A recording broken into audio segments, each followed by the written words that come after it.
So welcome back everybody to the AVH monthly webinar study group, and it's my pleasure and honor this month to welcome Kim Leah, someone that we all know, who's going to regale us on asthma. We're on a bit of a tight timeline tonight, so Kim, take it away. All right. Well, first of all, thank you, Jeff, for inviting me, and thank you for everyone who's participating in tonight's session. I always enjoy working with the homeopathic vets. It's always really a pleasure for me. So thank you again. Let's just start by reading through this case. I'll read through it relatively slowly, and if you could just, as I'm reading it, mark down if you find anything that you think is of interest, anything that's characteristic or unusual, or anything that you think that we should focus on in terms of the case, either symptoms that you think are important or just any opinions or ideas that you might have. Please feel free to share them. I like a Socratic approach when teaching, and so I believe that that interaction really allows for the greatest amount of education. Okay, so this is a case, asthma case of a 36-year-old man. He's heavy set, and he's been suffering from asthma since his early 20s. Along with his asthma, he had chronic bronchitis and a persistent loose cough. He would regularly cough up thick, sticky, yellow-green mucus. The mucus in the chest would create a feeling of oppression and congestion and a sensation as if he would suffocate. He always felt better after coughing up some mucus. The constant coughing would exhaust the patient and force him to lie down frequently. However, lying down would aggravate the cough and force him to sit up erect or with his knees up towards his chest. This created a very difficult situation for the patient, as he had felt as if he could get no relief. To sleep, he had to put a number of pillows under his head so that the top part of his body was sufficiently elevated. His cough, bronchitis, and asthma symptoms would always be worse during the months of October and November, especially on cold, wet days, and especially when going outside.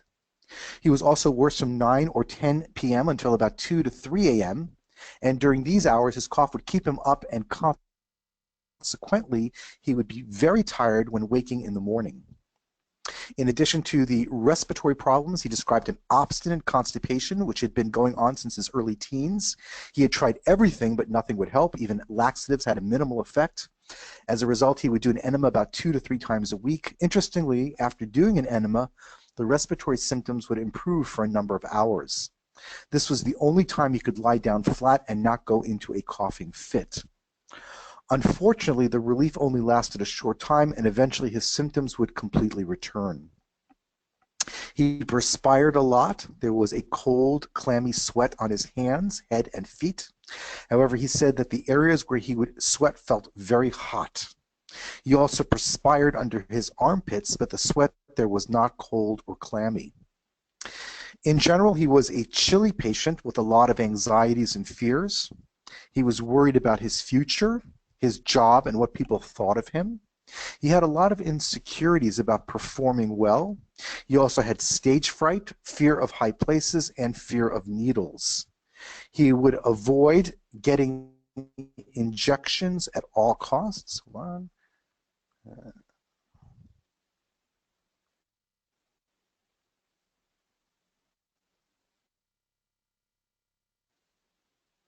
Oh yeah, he would avoid getting injections at all costs and would never give blood. He had even fainted once from getting a shot.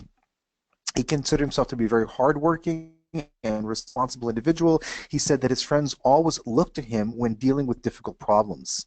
He was somewhat shy at the beginning of the interview, but opened up after a while.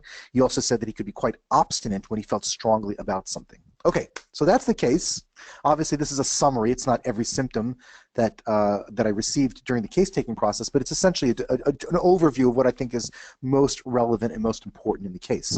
So what I'd like to know from the participants is what you feel is important. What would you focus on in this case?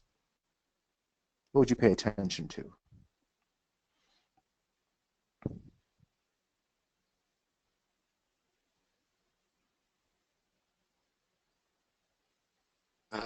Jeff, do we?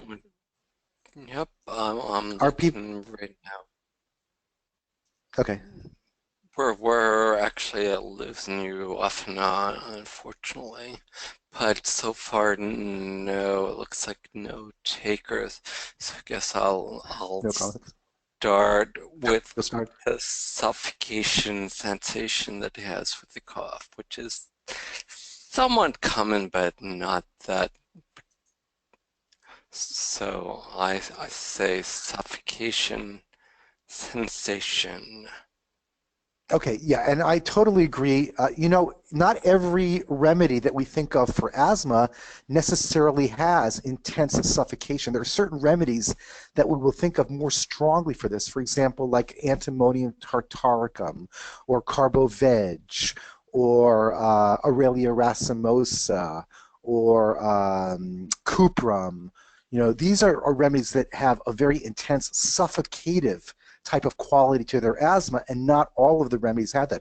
Also, with this suffocative quality, you'll notice that it's a mucousy type of situation. So, sometimes you have a drier asthma, sometimes you have a wetter asthma. This is a really wet asthma, lots of mucus, sputum, green, yellow, with lots of suffocation. You're going to want a remedy that has that type of quality to it.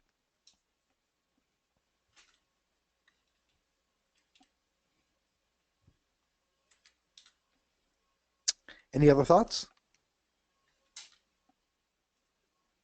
Looks like Gilletta has her hand raised, so let's see if we can get Gilletta to. Can you hear us, Gilletta? I can hear you. All Okay. right, we can hear you just fine. What's Okay. up? The fact that it's worse in the outside air and cold wet, I believe that's what it.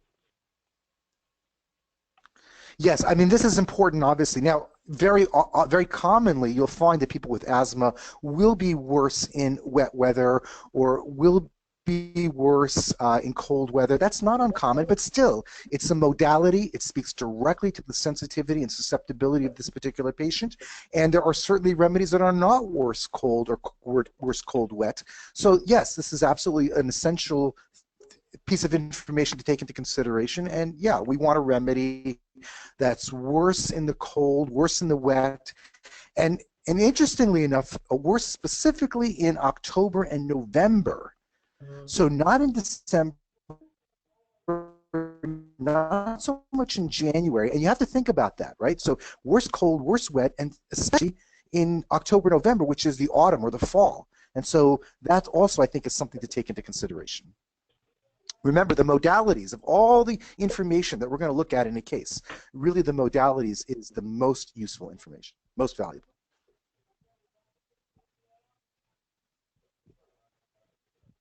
So we're starting to build a picture here, right? We've got this patient So with the referring to sensation of suffocation, aggravated. Go ahead. I was gonna say regarding modality, I think you said he's better in the knee to head position. Yes, very much so. And matter of fact, now, this is very, very typical. Almost every asthma remedy, with a few exceptions, will be better in the knee-elbow position. It's very, very typical. It's very commonly associated with respiratory problems. Generally, people feel better sitting up, and especially better sitting up and bending forward. And almost every asthma remedy will have this. Arsenicum, carbonica, Calcarea carbonica. I go on and on and on. Natrium sulfuricum. They almost all have this, with a few exceptions. There are some remedies like manganum, for example, which will be better lying down, and that's a peculiar symptom that you would definitely pay attention to. However, having said that, it's such an extreme symptom in this case, you absolutely want to be sure that the remedy that you prescribe not only has the symptom, but has it as a really strong characteristic of the remedy, because this is so prominent. It's so intense, he literally cannot sleep unless he's propped up with pillows. So very important. Yes, good symptom. Anthony says worst lying, better sitting. Yes, yeah, same idea. Better sitting up, better knee chest position. So very important symptom. It's common, but still important. And he also wrote Yeah. sticky yellow green mucus and inactivity of rectum, and I would add the modality that his asthma coughs much better after the enema for the inactive for the constipation. Yes, that's an interesting symptom, isn't it? People oftentimes pick up on that. I would make two comments about that. One is, I don't believe you're going to be able to find that symptom easily or well represented in our literature, either as a rubric or as symptoms in the Materia Medica. So it may not be that useful to you in terms of narrowing down your remedy choices. But also, this is actually quite a common situation. There's a very strong relationship between the lungs and large intestine. In Chinese medicine, it's an axis, lungs, large intestine. And this is not surprising at all because, of course, these are both organs of elimination. So you can imagine that if your bowels are not working properly, you're not eliminating toxic waste material from your system effectively, that this could affect other organs of elimination like your skin or your respiratory system. And very, very commonly, you will see that people either after a bowel movement or after doing an enema, their asthma symptoms will improve. So for that reason, it's an interesting symptom, but I'm not sure that we can make much use of it. Okay, so, and Anthony also said, his chilliness, anxieties, and clamminess, and heavy set. Yes, okay, very good. That's very good. The perspiration, that's important. He perspires a lot, right? In conjunction, it's a concomitant that comes along with the asthma, so that's going to be an important piece of information. And also the fact that he's so chilly. So this is important as well. Now we're looking at a remedy that's potentially going to be a chilly remedy, but also perspires. And then there's a very peculiar piece of information where he says that even though he's very chilly and perspires a lot, that he has heat in certain areas of his body, and that's very peculiar. There's this kind of paradox there where you've got lots of cold sweat, feeling of clammy chilliness, and yet there are certain spots in his body that are very hot. So if we could find a remedy that had this peculiar juxtaposition of symptoms, that would be very, very nice for our remedy prescription. Okay, and then of course all the anxieties as well. So you mentioned all the anxieties. That's very good. Okay, anything else?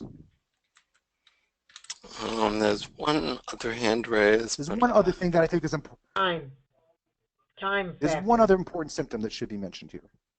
Yes, very good. The aggravation from 9 or 10 p.m. until about 2 to 3 a.m. Again, it's a modality. It's very specific, and also it's constant, and that's very important. If you have time modalities that move around, sometimes it's from 2 to 4 a.m., but then sometimes it's from 3 to 5 a.m., and then sometimes it's from 4 to 3 p.m., 3 to 4 p.m. in the afternoon. If they move around, then they're not particularly useful. But if they're very consistent, they're very constant, okay, and they directly relate to the pathology of the case, then these become very, very important. And so, yes, this is an extremely relevant piece of information. So I think that you've basically described the case very nicely. I think those are all of the important symptoms. Would anybody like to suggest possible remedies?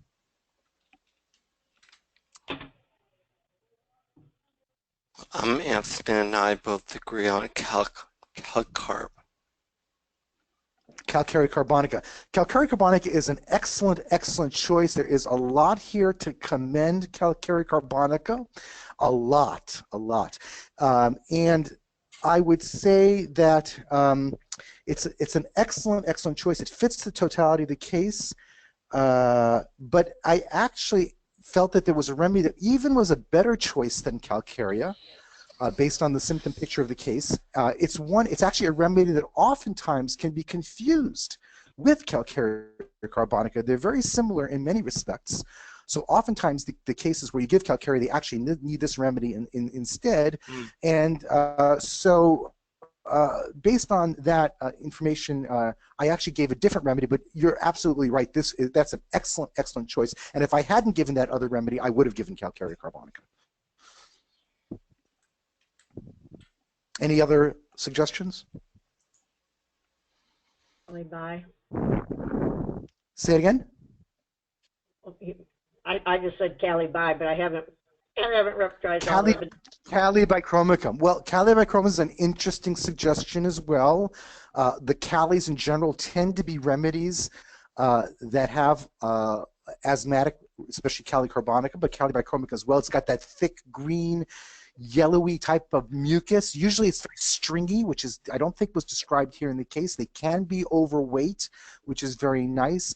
Generally, Calibichromicum wouldn't have the mental emotional picture that you see here, all those insecurities. Calibichromicums tend to be very kind of materialistic, hard, kind of realists type of people, only concerned about material possessions and their comfort, and they're generally not so much of a, they kind of like the Callies in general, they tend to suppress their emotional feelings. So that doesn't quite fit.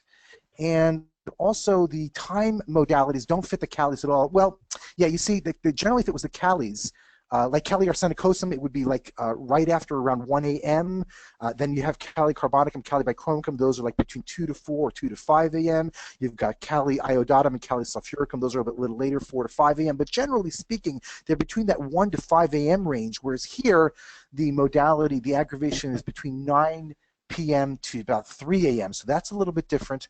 Also, this whole issue about specifically being aggravated in October and November, that doesn't really, you don't think of that for Calibichromicum. So it's a good suggestion. I understand why you made it. But again, I still think there's a better choice here.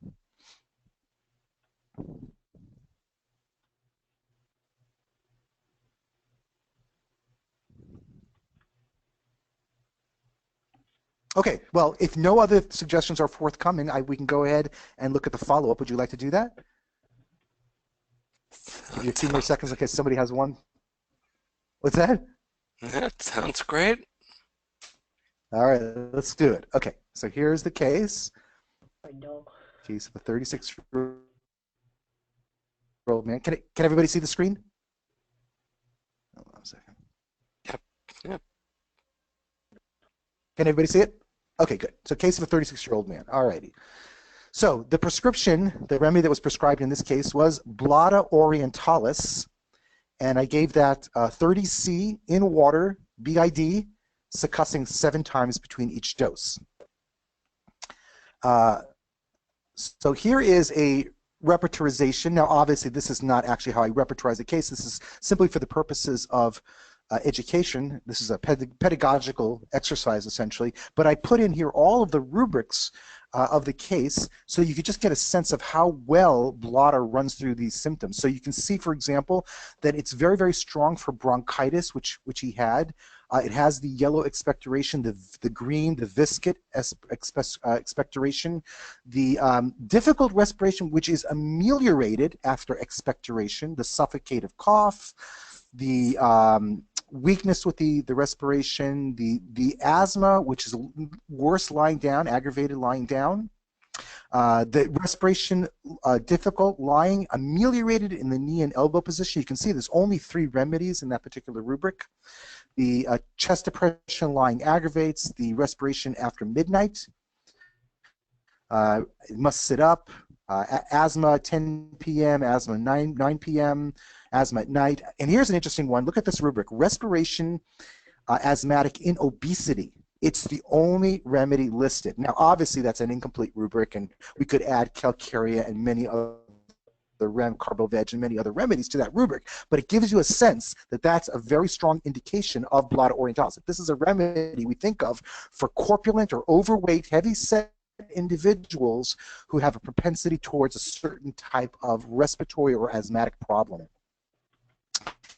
You can see here it's also under respiration asthmatic, wet weather or damp weather aggravates. It's under generalities, wet weather aggravates. It's not under respiration asthmatic in autumn or respiration difficult in autumn, but it should be added to both of those rubrics. As a matter of fact, it's the most important remedy for both of those rubrics. It just happens to be missing because, as we all know, our repertories are incomplete and are always being developed and worked on, and there are many remedies which are missing or many incomplete rubrics. You also have a respiration during perspiration and also a difficult respiration with perspiration. And you can see that for all of these symptoms, Blata orientalis does come up number 1 in the repertorization.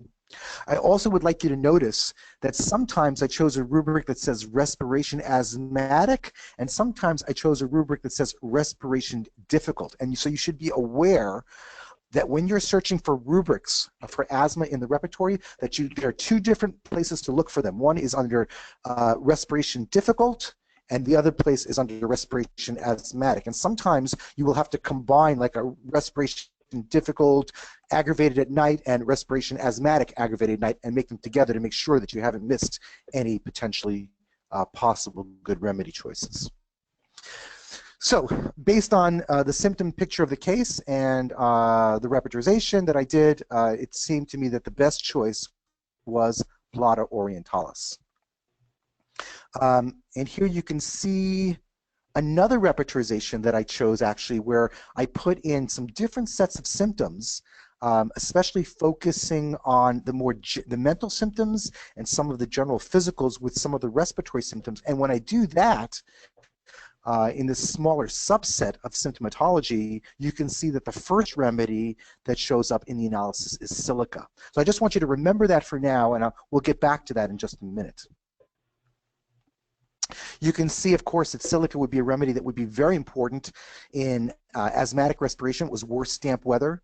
Also, it would be a remedy that we would think of for cold perspiration of the feet, a very strong fear of pointed or sharp things, and also tremendous timidity and difficulty appearing in public or giving a speech or in having stage fright, any of those things, which are very typical of silica.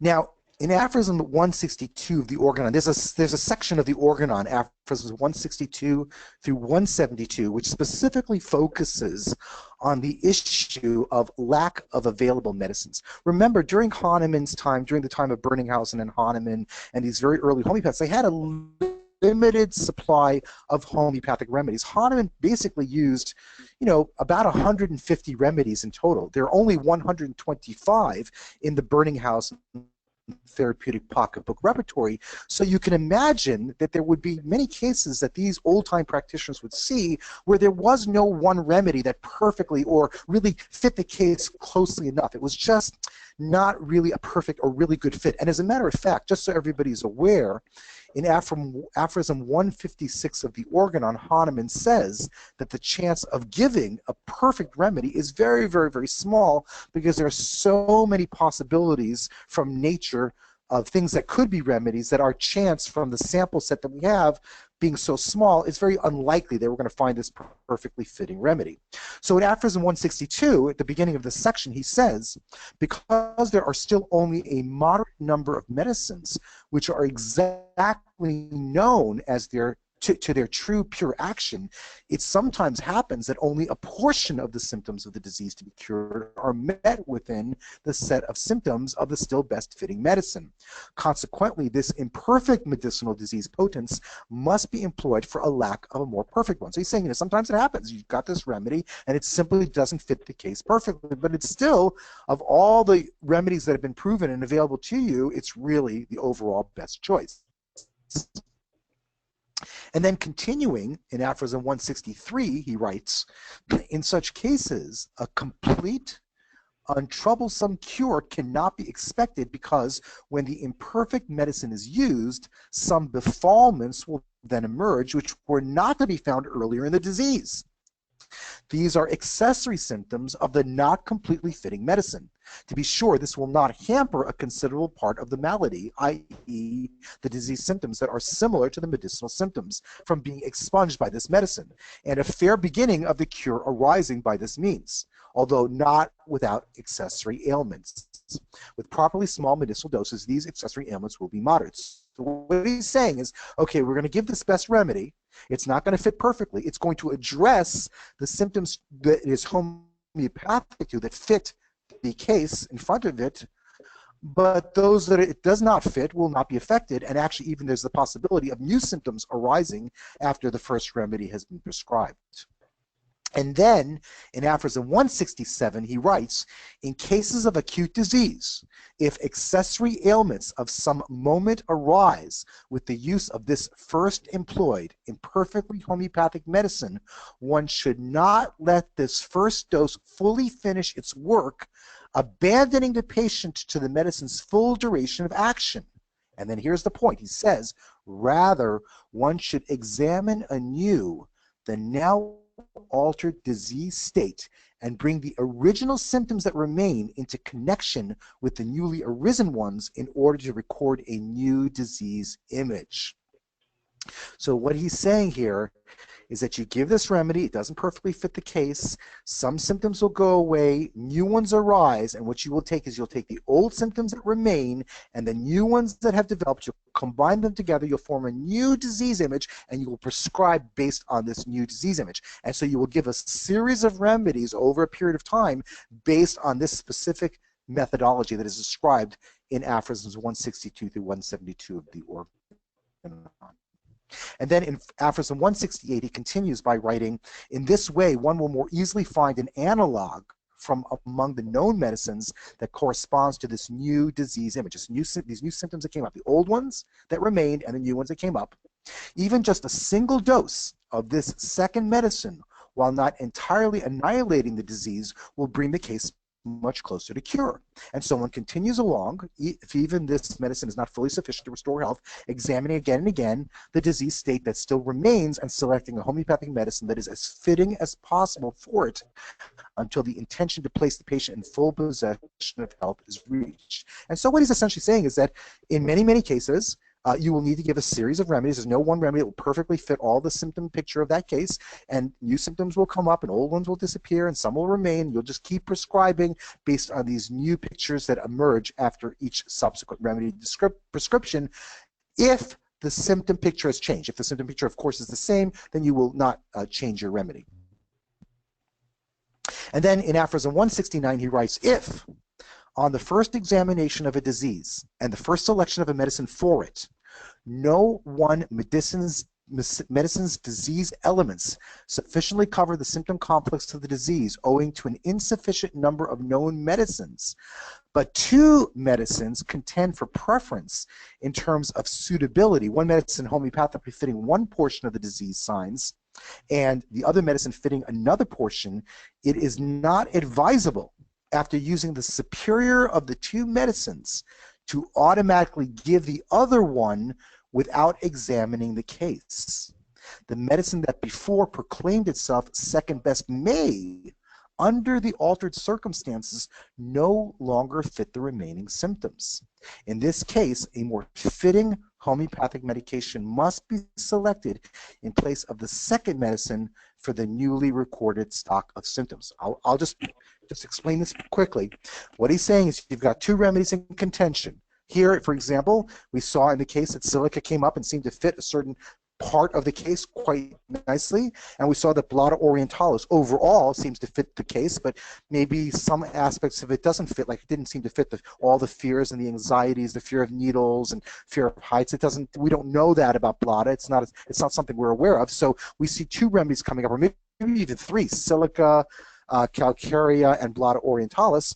But in the repertorization, at least, we saw Blata and we saw silica come up very high. And what Hahnemann is saying is, if we give Blata first, and it does a certain amount of work, and then it stops working, we don't automatically give silica afterwards. We have to always retake the case because the Blata may have changed the dynamic state of the life force in such a way that the previously second best choice no longer is the best choice any longer. Okay? And then finally, in aphorism 170, he writes, in every case where an alteration of the disease state has proceeded, the stock of symptoms that still remain must be ascertained anew, and regardless of the medicine that initially seemed to fit as the second medicine. A new homeopathic medicine must be selected that is as appropriate as possible to the new current state. If it should happen that the medicine which at first appeared to be the second best still shows itself to be well adapted to the disease state that remains, which is rarely the case, it would thus earn our confidence all the more as the medicine to be preferentially employed. I think that's very interesting that he says that it's rarely the case that that second choice actually becomes the next best remedy after the first remedy was given. That's very interesting. But he says if it is, then there's a really strong chance that that remedy will act very positively to move the case forward. Okay? So the first follow-up was via Skype. I spoke to the patient 3 days after taking the remedy, and he reported that the asthma, cough, and bronchial symptoms were about 20% better. He had the first night in quite a while where he slept absolutely through the night altogether. So there's our first follow-up. Any thoughts or suggestions about what I do here? Remember, he's on Blata orientalis, 30C BID, twice a day. Succussing 7 times between each dose.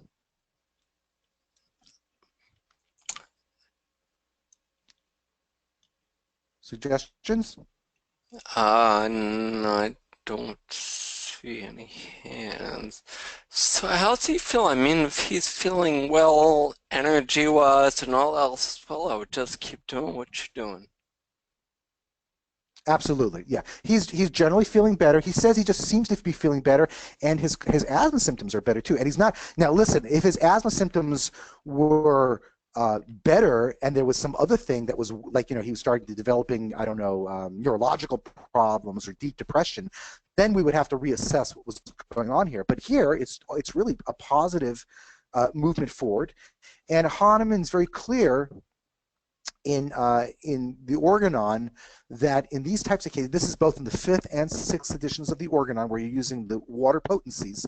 Hahnemann is very clear that unless there's a dramatic, striking change in the case where everything is dramatically better, then in a certain situation like this, you will just continue to do what you were doing before. So Jeff is absolutely correct. The correct thing to do is just to continue with the remedy the way he's taking, because it's actually very good improvement. Kim, and here you can see an aphorism too.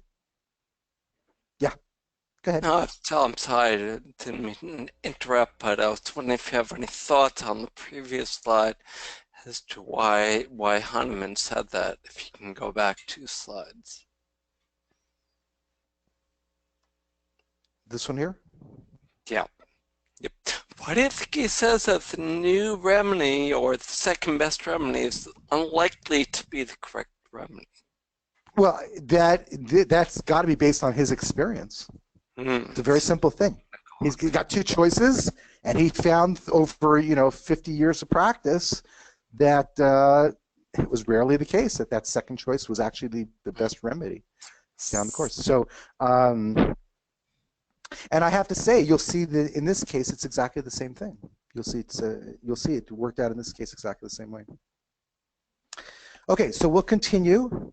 And then I don't know, we have limited time here, so yeah, I don't know if I want to read through this whole thing here, but this is basically a description of how you assess whether to repeat the remedies, what type of factors you take into consideration. So I would recommend when you have some free time to go ahead and read aphorisms 246 and 247 in the Organon. 247 is that very famous aphorism where Hahnemann writes that it is an unexecutable project to repeat the same unmodified dose once, let alone many times.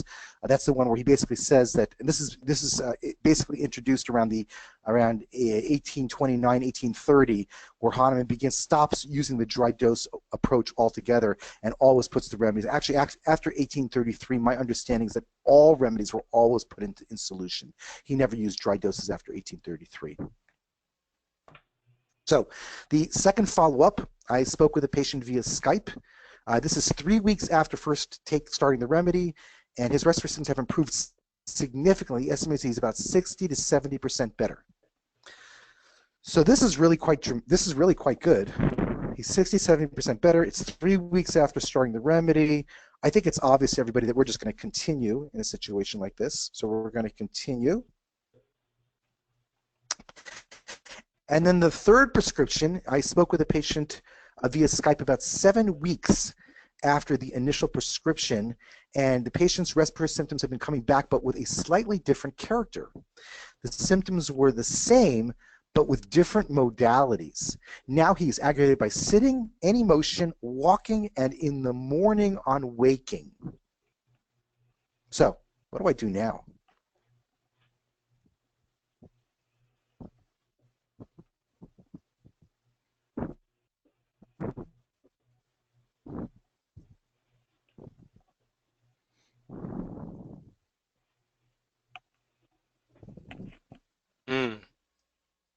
So here's the case.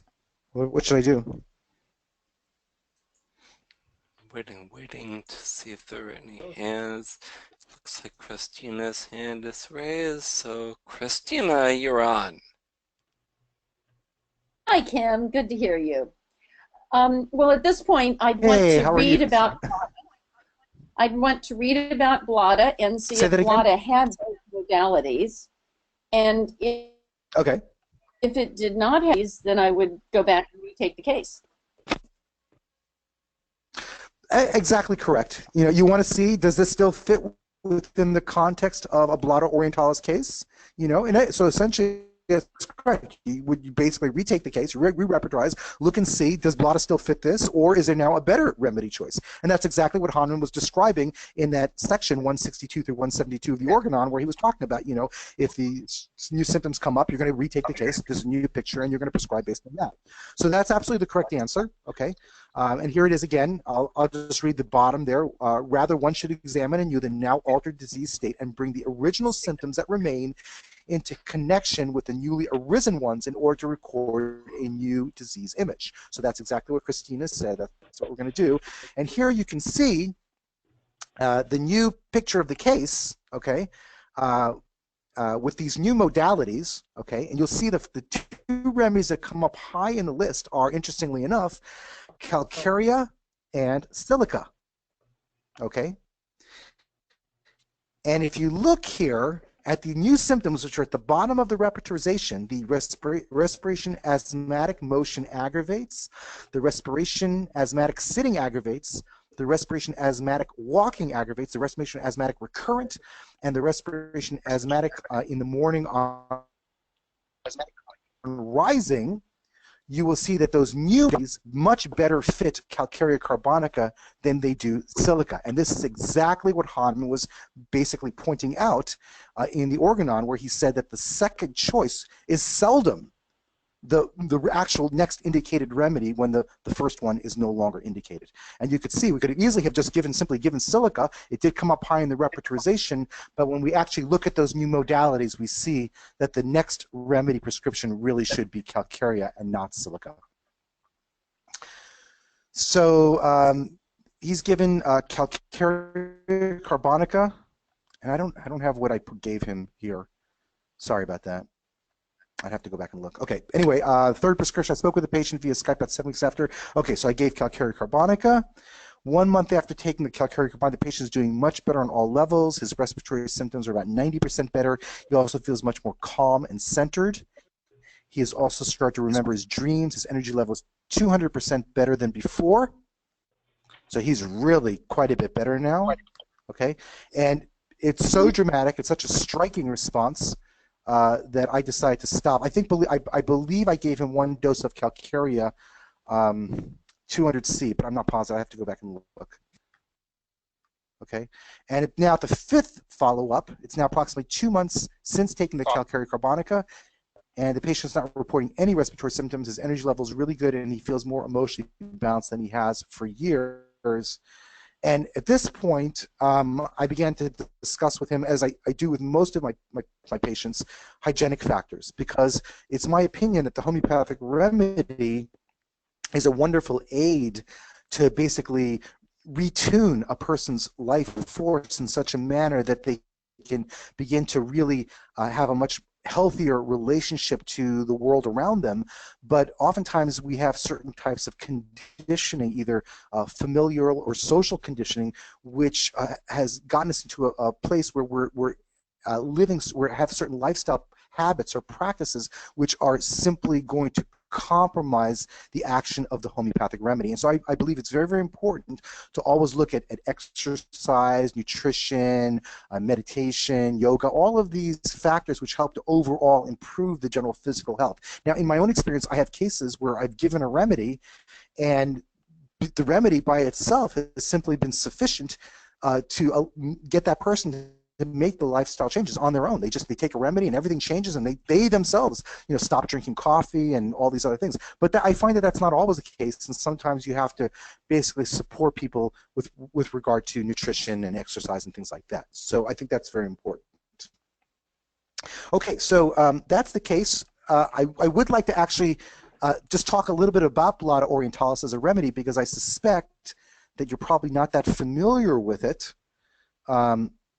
But does anybody have any questions before I do that, before I actually go and start talking about Blada? Anthony was wondering which translation of the Organon using because it's so understandable. Okay, so there are three translations that I basically, I mean, there are more than three English translations, but there are three that I tend to use, which is the Künstliche translation, which in terms of reading, I prefer the most. I find that the actual style of the writing itself is it's most intelligible to me, at least. So I like it from that perspective, but there's some problems with it. It's missing the introduction. It doesn't have any type of notes or anything. So there are some issues with it, but I think it's a very good English translation of the Organon for reading purposes. I like the Berkey Dudgeon translation as well, which is kind of a interleaved 5th, 6th edition Organon. But the writing is, for many people, is very, very difficult.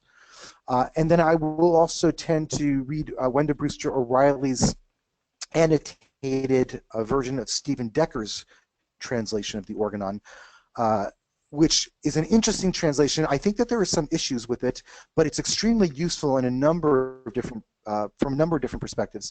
It has the introduction, has these wonderful little notes. It's got a glossary in there. You have to understand that there is kind of a philosophical bias to that, but there's also some very interesting information and some things which I think are better. For example, they don't use the word vital force in that particular translation of the Organon. They use life force, and I think that's a more accurate translation of the term that Hahnemann uses. So what I would suggest is to actually, if you're going to read a particular aphorism, open all three of those books and read one after another, and I think that's your best bet for really understanding the Organon. But what I would say more than anything else about the Organon is, after World War II, there was an intentional process in the transatlantic part of the world to essentially dumb the population down by shortening the language. So, for example, if you look at the literature of the early 19th century, writers like James Fenimore Cooper or Washington Irving or Edgar Allan Poe, and you look at the way that they wrote these incredibly long sentences, you know, like in the House of the Fall of Usher, during the whole of the dull, dark, and soundless day in the autumn of the year when the clouds hung oppressively low in the heavens, I was riding along a singularly dreary track when I came upon the melancholy house of Usher. I know not how it was, but a sense of insufferable gloom pervaded my spirit. Now, he could have said I felt bad, but instead he said a sense of insufferable gloom pervaded my spirit, which, first of all, is so much more beautiful and poetic, but also communicates so much more. And so basically, we have lost our ability to read these long, sometimes necessary to communicate complex ideas. So one of the things I would recommend if you have difficulty reading the Organon is to go and read Edgar Allan Poe, to go read Washington Irving, to go read James Fenimore Cooper, and that will acclimate you to the longer sentence structures, and it will make it easier for you to read the Organon. Okay, does that answer the question? I think that's perfect. Thank you. Okay, all right. So let's talk a little bit about Blada. Blada orientalis. This is known also as the Indian cockroaches. Okay, and these are predominantly, I'm sure you, as being vets, you're probably very familiar, but they're predominantly nocturnal animals. They can occur indoors and outdoors. There's many different varieties. There are about 3,500 varieties in tropical areas. They're in the temperate zones. They have different shapes and sizes and colors. The Asian cockroaches, interestingly enough, are attracted to artificial lights, which makes them quite a bit of a nuisance for human populations. The female cockroach will secrete this pheromone that will attract the male from quite a bit of a distance. And these are a very old insect group. They've been around since the Carboniferous period, which is about 350, maybe 250 million years ago. Most of the varieties have wings. They prefer warm weather. They have these very, very long antennae, and they will tend to putrefy their food and then spread this very repulsive odor, which is a discharge from their glands, which are located on their back and their belly. It's interesting, we actually don't know which part of the cockroach was used in preparing the homeopathic remedy, Blada orientalis. So we actually don't even know. It might have very well been the whole cockroach, but we don't know for sure. It's very interesting that many of the insects in our homeopathic literature, like Coccus cacti, like Cantharis, like Apis mellifera, Dorfora deslaminiata, coccinella, Blota orientalis. These are all remedies that have a very strong effect on the urinary system and water balance. And you will see this as well with the cockroach remedies, which are oftentimes used in hydrops. Hydrops is that accumulation of fluid that you'll see in, they've got hydrops fatalis, which is where you get fluid in the field compartments, and then you've got other types of hydrops where you've got fluid in the various parts of the body.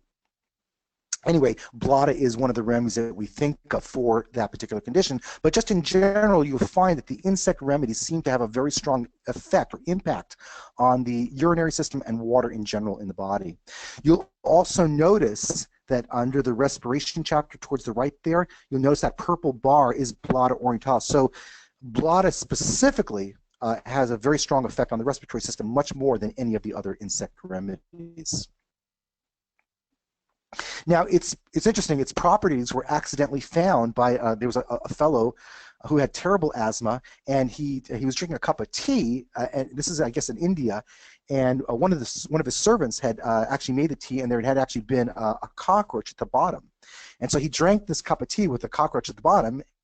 And at the end of drinking this cup of tea, he discovered the cockroach. But interestingly enough, after that, he noticed that his asthma symptoms were dramatically relieved. And so this is the urban legend of how Blota was first discovered as a homeopathic remedy.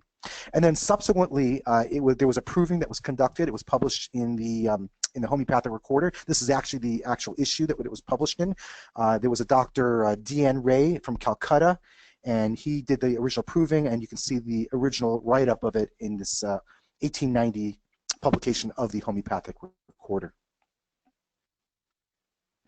Now, Blota, some of these remedies tend to be more for acute asthma, and some tend to be more for chronic asthma, like Natrum sulfuricum, for example, or Calcarea carbonica, or carbo-veg. These are remedies that we'll tend to think of for more chronic types of asthma, but there are certain remedies that we'll tend to think of for the more acute, like Aurelia racemosa, for example, or Blota orientalis. So these are remedies. Blota can be used both for acute and also chronic asthma. And these are patients, you'll generally see they'll have a very strong tendency to catch a cold, so they always are getting colds, and their bronchi will be particularly sensitive. They will get very easily irritated and inflamed. And generally speaking, in Blota, what you'll oftentimes see is that the problem will start with a cold, and that cold will eventually develop into a bronchitis, and then a very severe bronchitis with lots of coughing, and then this will create this respiratory problem that will eventually turn into chronic asthma. That's a very typical scenario that you'll see in Blota orientalis. Now, as I said earlier, Blota can be very easily confused with Calcarea carbonica, and here you can see a number of similarities. The obesity, the mucus secretions, the effect on the bronchial tubes, the difficult respiration, blah, blah, blah. So these oftentimes can be very easily confused, and especially because both Blota orientalis and Calcarea carbonica are oftentimes very commonly used in patients who tend to be overweight or stout. And so that can be another area of confusion. This is a very, very strong indication for Blota. When you see somebody coming in who's extremely heavy set or overweight with asthma, it's certainly one of the remedies to think about. Obviously, it's not the only remedy, but it's certainly, a red light should go off in your head, and you should certainly think, oh, let's just see if this could possibly be a case of Blota orientalis. Okay, the patients who need Blota you'll see frequently asthma and bronchitis together, and oftentimes this will progress even towards a state of emphysema. Blota will definitely be one of the most important remedies for asthma attacks, which will begin after an inflammation of the bronchial tubes that end in asthma and then finally progress to emphysema. When you see that progression of pathology, that evolution of disease process, you'll think very, very strongly of Blota orientalis. Another remedy you might think of for that as well is Grindalia robusta. Grindalia can have a similar type of progression of disease process. So this is a remedy. It has helped in many, many cases from threatened suffocation due to excess of mucus in the bronchi. And again, you're going to think of remedies like Drosera, like opium, like antimonium tartaricum, like ipecacuanha, which of course also have that same type of symptomatology.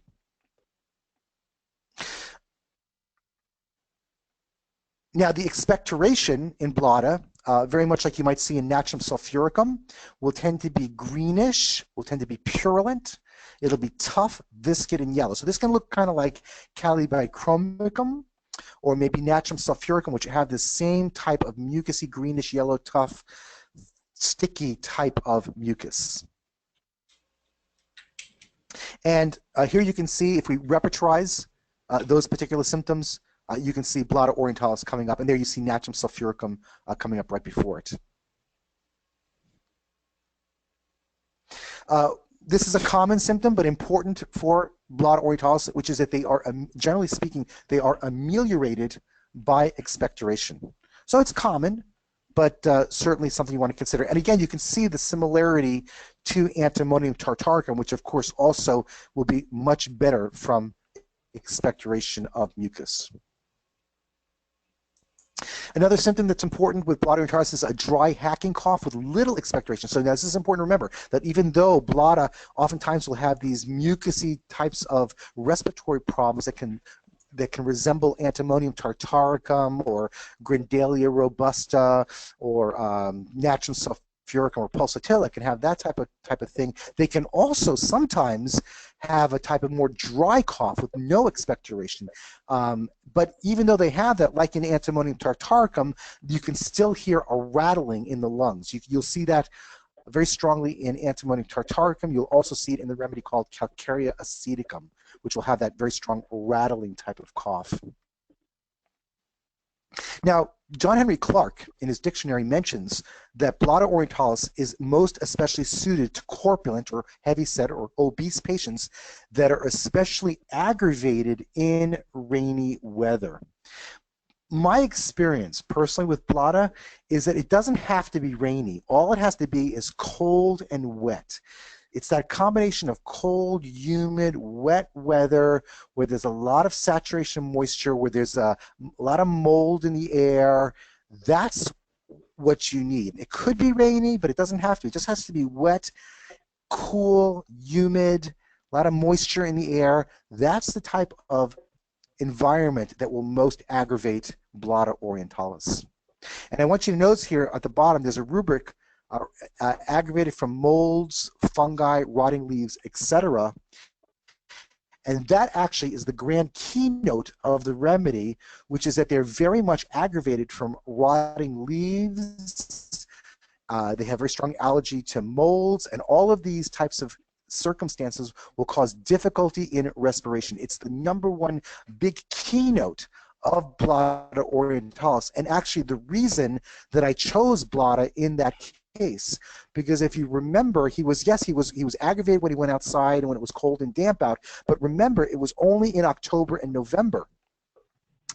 And this is a man that lived in Massachusetts, so it was October and November, but interestingly enough, in December, January, February, it could also be cold and wet, and yet he wasn't as aggravated. And so it became obvious to me that what was the difference there is that in the fall, you've got the leaves on the ground, the mold, the rotting leaves, and this was really the aggravating factor in his case. So that was one of the reasons that Blotto was prescribed over Calcarea. Kim, what repertory? Yes. I'm sorry, Kim. What repertory are you using when you repertorize? I use multiple repertories. So the repertories that I will tend to use now in practice are the complete repertory, and I use different iterations of that repertory. So sometimes I'll use the complete 4.5 with Andre Sain's editions, but I will oftentimes refer to the more current versions of the complete, like the 2015 or 2016 versions. I will also use the most current iteration of synthesis, and I also, more and more in my practice, will use the Berninghausen 1846 Therapeutic Pocketbook Repertory. So those are really the repertories that I rely on in practice. And I will oftentimes find that there are some cases where it wouldn't have mattered which repertory I used. I would have come up with the same remedy regardless. But there are many cases that I have where any one of those 3 repertories might help me to find the case, whereas the other 2 might not. So I'm, you know, the repertories are never perfect. Probably the closest we have to having a really high quality, reliable, really precise type of repertory is the therapeutic pocketbook repertory from Birninghausen, but the problem is it only has 125 remedies, and it's missing really common remedies like apis or calibichromicum, which we use all the time, or gelsemium, you know. So you can't rely on it exclusively because it's missing really important remedies. But for the 125 remedies that are in there, I think it's the absolute best representation that we've got, and absolutely the one that's most aligned with Hahnemann's thinking. Okay, so does that answer your question? Yes, thank you. You're welcome. Okay, so Blada is a remedy that will have irregular periodicity. And what that basically means is that they will have asthma, they'll have an attack of asthma, and it will go away. It'll be very severe, but then when it goes away, they're completely free of it, completely free. And then it may come back again, but it may not come back at the same time of year necessarily. It could, it could be like every 4 months or so. So it has this regular type of quality to it. And you'll see the other remedy that you see listed in this rubric, arsenicum, also is a very important remedy for this kind of periodicity associated with asthma. But the remedy that's missing from this, which is absolutely the most important and very similar to Blada in many respects, is the remedy Aurelia racemosa, spikenard, and that's missing from this rubric. So if you don't, just please remember that if you have a case of asthma that looks like Blada and they have this respiratory problem, it starts with a cold, goes into bronchitis, they develop asthma, and then it goes away, and then they're completely symptom-free. You might say, oh, I remember that from Blada. Please remember that Aurelia racemosa has exactly the same symptom state as that. The big difference with Aurelia racemosa is Aurelia racemosa has a very, very striking and very pronounced aggravation immediately after falling asleep, very comparable to what you'll see in lachesis. They'll fall asleep and they will wake up in a state of respiratory distress. So that will be one of the differentiating features. There's others as well, but that's probably the most important and striking one. Okay. You'll see, like in other asthma remedies, you'll see the oppression of breathing, the restlessness, which might confuse you with arsenicum, the profuse perspiration, which might confuse you with the remedy Sambucus nigra. Sambucus nigra is a remedy that was introduced by Hahnemann, and it's a very important remedy for asthma. When you've got a case of asthma where the striking feature is profuse cold perspiration, intense profuse perspiration in asthma, don't forget about Sambucus nigra. Yes, Blada has it as well, but that might be a remedy you might have to do a differential with. And also the aggravation from lying down and also at night. And these are some of the very important keynote symptoms of Blada. Blada is going to be a remedy that's going to be indicated when the asthma attacks are much worse during the night and the patient can't get any rest or sleep because it's simply not possible to lie down at all. That's exactly what we saw in the case. And they'll have to literally sit up, propped up with pillows, otherwise they will suffocate. Oftentimes they'll be drenched in sweat when they cough, like you'll see in Sambucus nigra.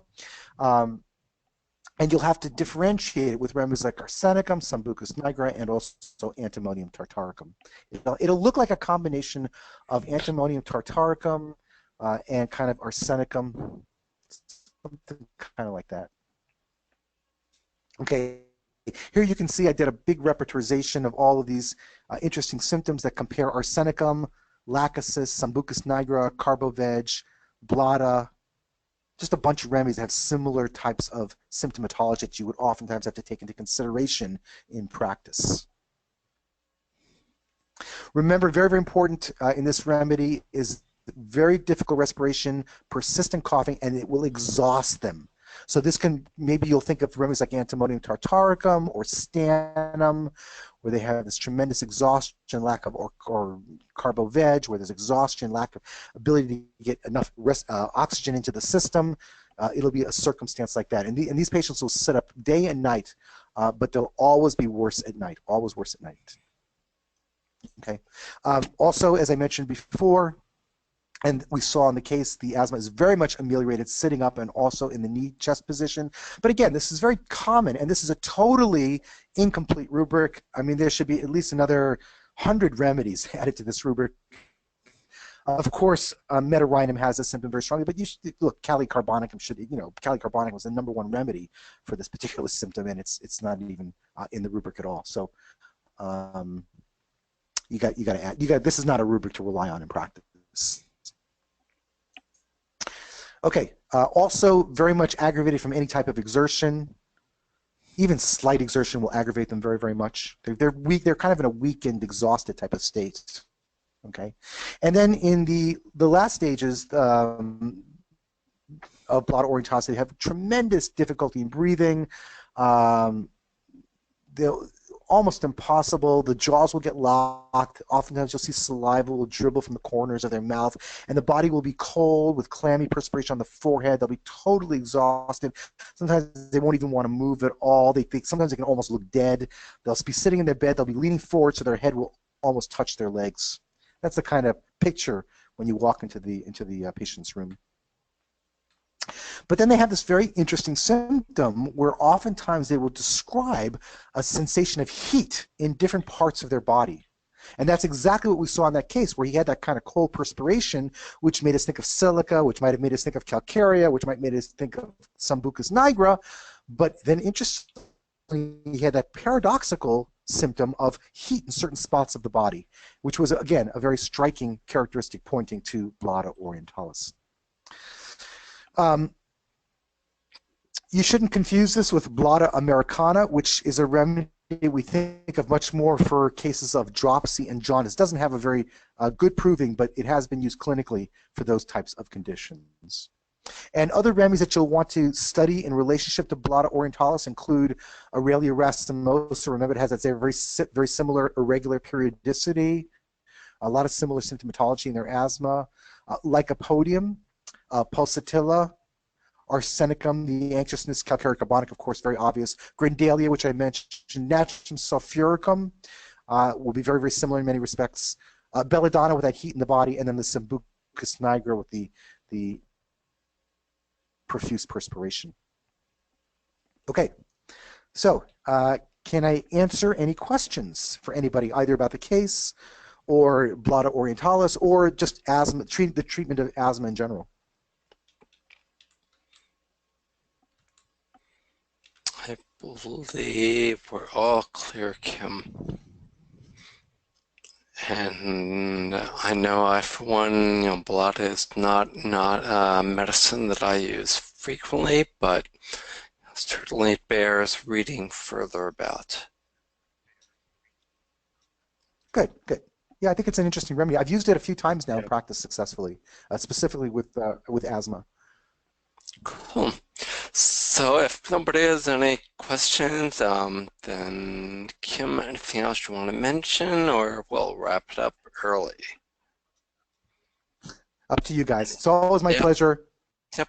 Anything? I will mention one thing. In my practice, by far and away, the #1 remedy indicated for asthma is Natrum sulfuricum, and I have no other remedy that comes even close in terms of being effective for that condition. So I would just keep that in mind. And actually Kent, in his lectures, actually talks about Natrum sulfuricum as being a remedy that will actually cure asthma, whereas it compares with other remedies like arsenicum, where he says may cause palliative improvement, temporary relief, but will not be able to cure the case permanently. Now he argues it's because you need a psychotic remedy, because asthma is a psychotic condition. And I don't want to get into the whole issue about miasms because I have a very different perspective than Kent does. But just so you know, I can confirm in my own practice Kent's experience of Natrum sulfuricum being a remedy, which is very frequently indicated for the treatment of chronic asthma. Great. And I just have one other unrelated or fully related question. You mentioned the repertories that you used, and since this was among them, are you using the book version, or is it available in MacRep now, or are you using MacRep and Radar? I always use McRep and Radar both because I only have synthesis available to me. I don't use my books anymore. I only use homeopathic software because it's just much easier for me. So so I use both McRepertory and Radar both. Okay. I find them to each have certain unique capabilities that the other one doesn't have. So I find them I find them to be very complementary. Yep. Right. Anyone else? Any other questions, points? Nope. Nothing yet. Just a bunch of thank you, Kim. So thank you, Kim. My pleasure. And I look forward to seeing everybody, or some of you in San Diego, I hope. we'll see you in San Diego. And thank you all for coming. And thank you again, Kim. And we will see you all in June. All right. Thanks. Okay. Bye, everyone. Bye-bye.